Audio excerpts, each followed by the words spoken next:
তিন নম্বর, সম্পদে আল্লাহ রাব্বুল আলামিন বারাকা দান করবেন। ইস্তেগফার কেউ কোনো নর নারী পুরুষ, ছেলে মেয়ে, নারী পুরুষ, বৃদ্ধ বৃদ্ধা, যুবক যুবতী, যে হোক না কেন, আল্লাহর বান্দারা যদি আল্লাহর কাছে কি করে, ইস্তেগফার করে, তিন নম্বর উপকারিতা, আল্লাহ রাব্বুল আলামিন তাদের ধনে সম্পদে বারাকা দান করবেন। বলুন সুবহানাল্লাহ। সম্পদ কোথায় থেকে এসেছে? মায়ের পেট থেকে যখন দুনিয়াতে আসি আমরা কেউ কিন্তু সম্পদ নিয়ে আসতে পারি নাই। আল্লাহ রাব্বুল আলামিন দয়া করে আমাদেরকে সম্পদ দান করেছেন। যদি আল্লাহ রাব্বুল আলামিন এই সম্পদ আমাদেরকে না দান করতেন তাহলে কিন্তু আমরা পেতাম না।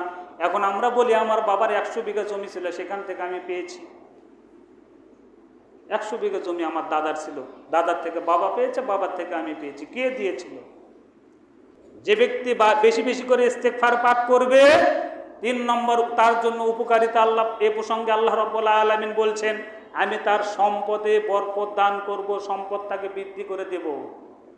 সম্পদ বৃদ্ধি করতে চাইলে, সম্পদের ভেতর যদি বরকত নিয়ে থাকতে চাই, তাহলে আল্লাহ রাব্বুল আলামিনের কাছে ইস্তেগফার পাঠ করতে হবে। ইস্তেগফারের তৃতীয় নম্বর উপকার।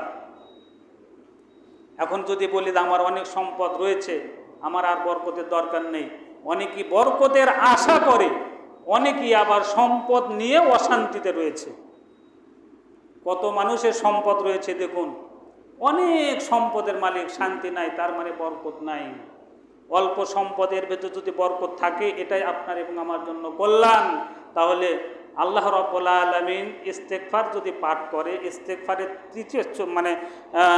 তৃতীয় নম্বর যে উপকারিতা, এটা হচ্ছে সম্পদে, ধন সম্পদে আল্লাহ রাব্বুল আলামিন কি করবেন? বরকত দান করবেন। 4 নম্বরে আল্লাহ রাব্বুল আলামিন বলেন, কোন বান্দা বান্দি যদি আল্লাহর কাছে ইস্তেগফার পাঠ করে, কেউ যদি ইস্তেগফার পাঠ করে, তার মানে যদি আমরা আল্লাহর কাছে চাই, এই যে 4 নম্বরে আল্লাহ রাব্বুল আলামিন বলছেন ইস্তেগফার পাঠকারীর উপকারিতা সম্পর্কে। আল্লাহ রাব্বুল আলামিন বলছেন, তোমার যে সন্তান রয়েছে, এখন বলবেন আমার সন্তান খুবই ভালো, দেখতে অত্যন্ত সুন্দর, তারপরে চেহারাটা মাশাআল্লাহ, তার কোনো রোগ নাই, বালা নাই, এত ভালো আমার সন্তান। আমার সন্তানকে আল্লাহ আবার কি বরকত দান করবেন?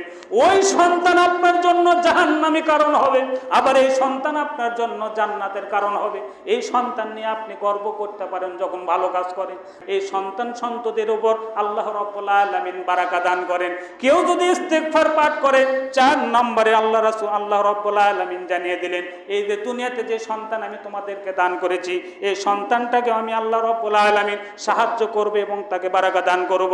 ওয়ায়ুমদিদুকুম বিআমওয়ালিন ওয়া বানিন, আল্লাহ রাব্বুল আলামিন জানিয়ে দিলেন, আমি তোমাদের যে সন্তান দিয়েছি, এই সন্তানকে আমি সাহায্য করব এবং এই সন্তানের প্রতি আমি বারাকা দান করব। জোরে জোরে বলুন সুবহানাল্লাহ। অনেক পিতারা রয়েছেন, সন্তান নিয়ে অনেক অশান্তিতে রয়েছে। ইস্তেগফারের উপকারিতা, কেউ যদি এই ইস্তেগফার পাঠ করে তাহলে তার উপকারিতা সম্পর্কে আমি বলছি।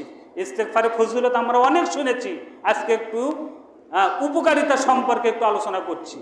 যদিও এগুলা মাটি চাপা দেওয়ার মতো বিষয়, এই বিষয়গুলো আমরা সবাই জানি, আপনাকে আবার আজকে নতুন করে বলার দরকার নেই।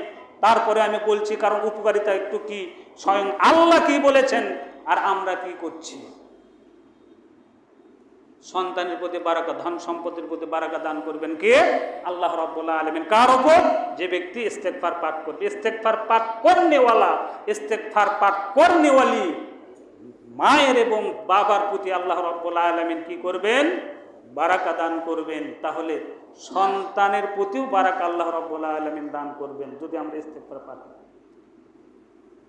আল্লাহ রাব্বুল আলামিন বলছেন, ইন্নামা আমওয়ালুকুম ওয়ালা আওলাদুকুম ফিতনা, নিশ্চয় ধন সম্পদ এবং সন্তান তোমাদের জন্য ফিতনা। এই ধন সম্পদ, এই সন্তান তোমাদের জন্য ফিতনা। কে বলছেন? আল্লাহ বলছেন।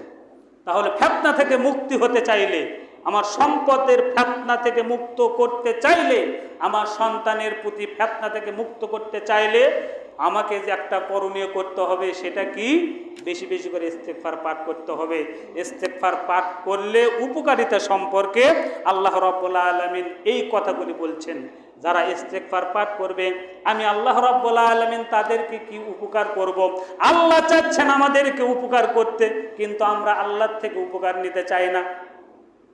কেন? আমরা বেশি জানি, বেশি বুঝি, এজন্য আমরা আল্লাহ থেকে উপকার নিতে চাই না। আল্লাহ আপনাকে উপকার করতে চাচ্ছেন, এই কোরআন যদি তোমরা মেনে চলো, আমি যে একটু কোরআন দিয়েছি, আমি যে গাইডবোর্ড তোমাদেরকে দিয়েছি, আমি যে একটা সিরাতুল মুস্তাকিমের পথ দেখিয়ে দিয়েছি আমার রাসূলের মাধ্যমে, তোমরা যদি এগুলো স্মরণ করো, তোমরা যদি একটু আঁকড়ে ধরো, তোমরা যদি এগুলোকে ফলো করো, তোমরা যদি ধরতে পারো এবং মানতে পারো, তাহলে আল্লাহ রাব্বুল আলামিন এই উপকার আপনাকে আমাকে দান করবে।